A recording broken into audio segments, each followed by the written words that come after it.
আসসালামু আলাইকুম বন্ধুরা, কেমন আছো? আশা করি সবাই ভালো আছো। আজকে বিকেলে চলে আসছিলাম এক ভাবির বাসায়। আমার মেয়ে শুধু বেলকুনিতে এসে বারবার ট্রেনের রাস্তার এদিকে তাকাচ্ছিল, আর মানে বোঝাতে চাচ্ছে যে ওর রেল লাইনে হাঁটবে। মেয়ে তাকানো দেখে আমি আর দেরি করলাম না, ভাবির বাসায় ভাবিকে বললাম, ভাবি আমি চলে গেলাম।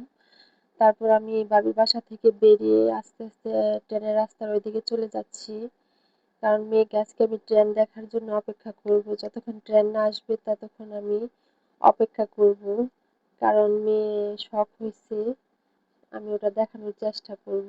এবার রেল লাইনের উপরে চলে যাচ্ছি, আর ওই দেখেন আমার মেয়ে কত খুশি। ও একাই ট্রেনের রাস্তা দিয়ে হাঁটতেছে। আর ট্রেনের রাস্তায় হাঁটা কিন্তু এতটা সহজ না, অনেক কষ্ট হয়।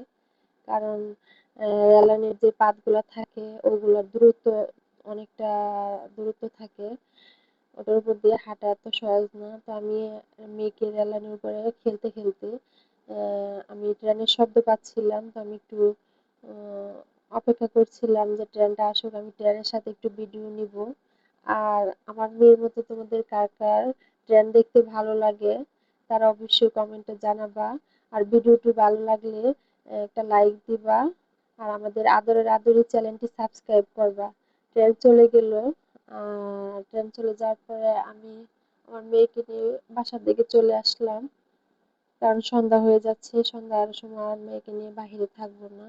আর আমার মেয়ে যেতে চাচ্ছে না, যেহেতু বাহিরে বৃষ্টি, সেজন্য আর দেরি না করে আমরা বাসায় চলে যাচ্ছি।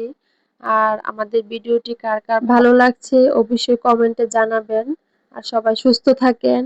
আবার দেখা হবে নতুন কোনো ভিডিওর মাধ্যমে। আল্লাহ হাফেজ।